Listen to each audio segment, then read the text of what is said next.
All right, this video is about how to get that athletic maneuver. You see a lot of people teaching this now where you got to do a squat. That's nothing new, right? This is pure Sam Snead.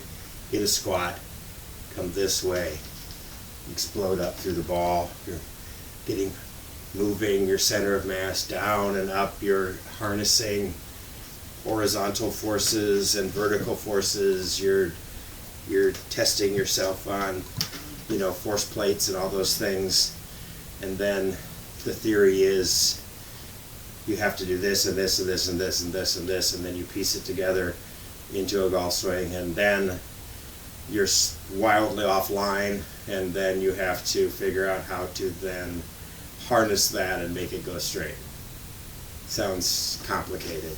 Let's not make it complicated. So there's nothing about any of those motions that aren't just natural athletic things that your body already understands. What the big mistake in golf, I'm going to go back to my golf club.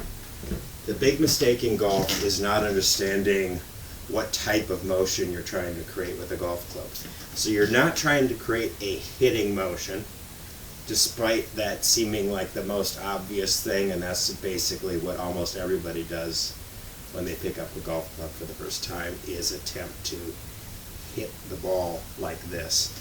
So the golf swing is really much more of a swinging motion or a throwing motion, where you're trying to, the feeling is much closer to take this club and throw it. And the golf ball is picked up and then thrown. So if you think of the golf ball as being picked up sort of on this path of throwing, think about it this way. If you're going to try to throw this club and you tried to throw it by doing this, how far would it go? Not very far, which means you haven't created a lot of speed, right?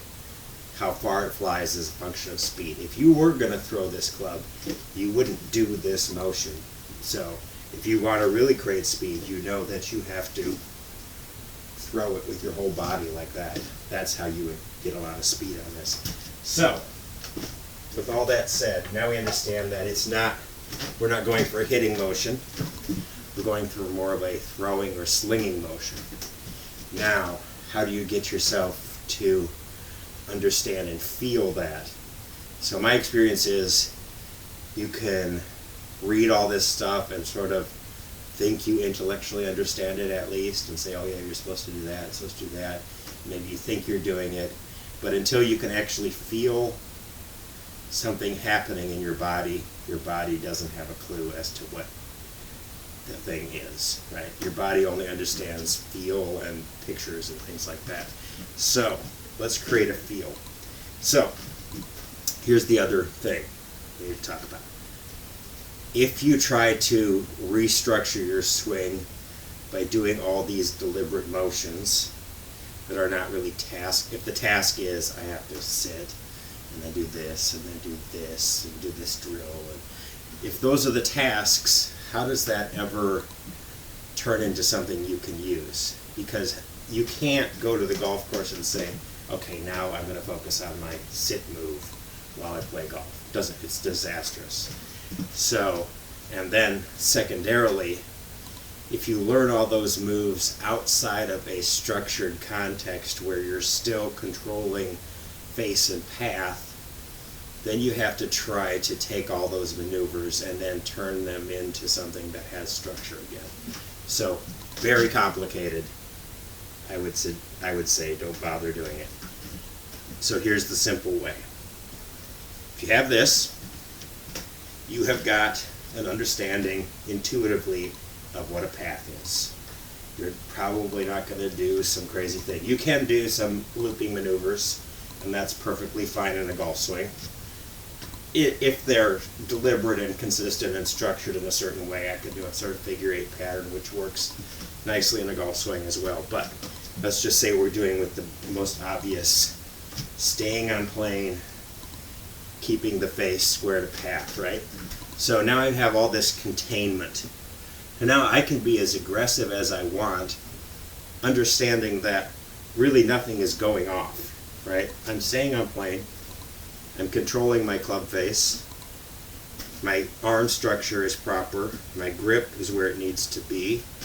Got all those things. Now I can get as aggressive as I want because I'm not doing something otherwise crazy that won't translate into a reasonable shot.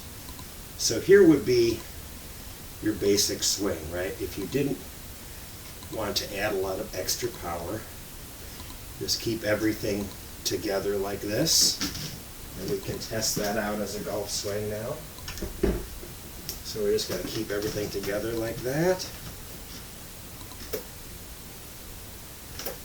And we'll try that out. We're just going to replicate what our body's doing and feeling here.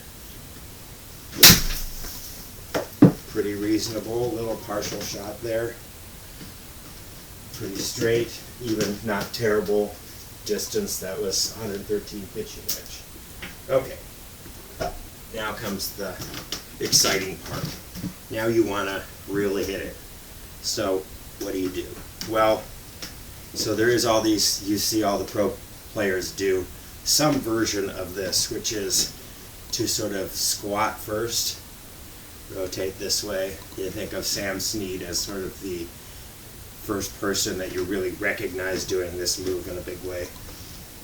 So that's the move. So how do you get it? Well, you could try to do it all deliberately, but you don't really have to. So take your trainer, get yourself proper grip, structure, everything else. The only tasks you have to think about, or your only things you have to think about, is take as long as you possibly can here and then throw. So you'll recognize this. If I was going to throw this object across the room just like 10 feet, I would probably do something like this. I would do a little squat move, and I would just throw it. But if I wanted to throw this, say, as far as I possibly could, and just try this for yourself, your body will naturally do exactly the move we're talking about. So, as far as I possibly can throw it.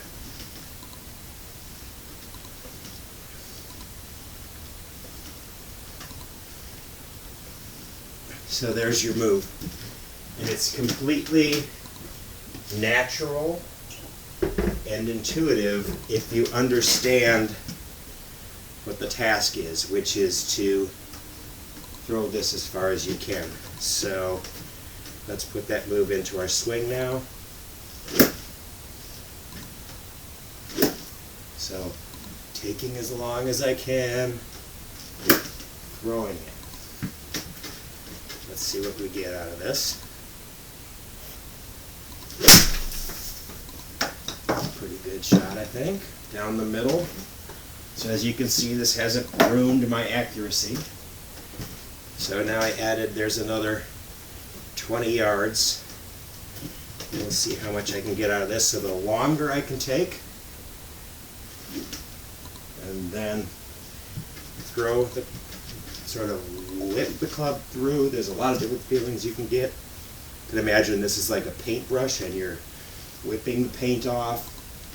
You can imagine there's a ball stuck to the club and you're taking the ball and slinging it. Or just imagine you're trying to throw this club as far as you can, but you're just not letting go. So we'll try a couple more. I'll take as long as I can here and then throw it as far as I can.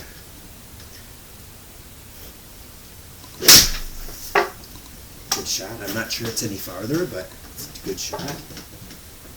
Much higher. Good carry.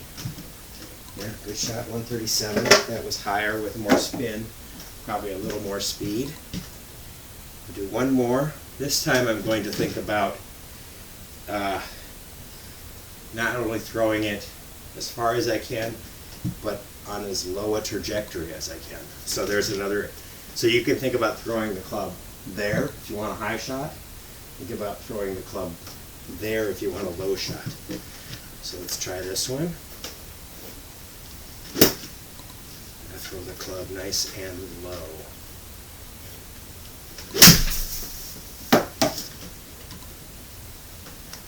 little draw on that one, but definitely longer. So yeah, that's a lot bit of a pull, but 154 pitching wedge. So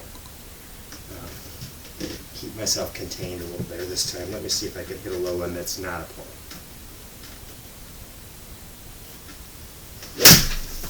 That seemed better. Yeah, try one more.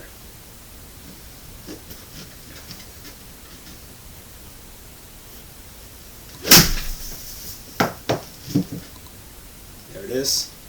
No, there, took the pull out of it. Still kind of kept a more low trajectory. Got a little more distance out of that one. 146, a pretty big pitching wedge. So there's your clue. Don't sit and try and take apart and piece back together a bunch of maneuvers that you see people doing, because we have the unfortunate occurrence of having all these things that you can measure in parameters, and slow motion makes you insane. All those things. Just understand, golf swing is a slinging or throwing motion, not a hitting motion. And the more time you can take before you release the club, the more speed you can produce. So lots of time, throw it as far as you can. It's that simple.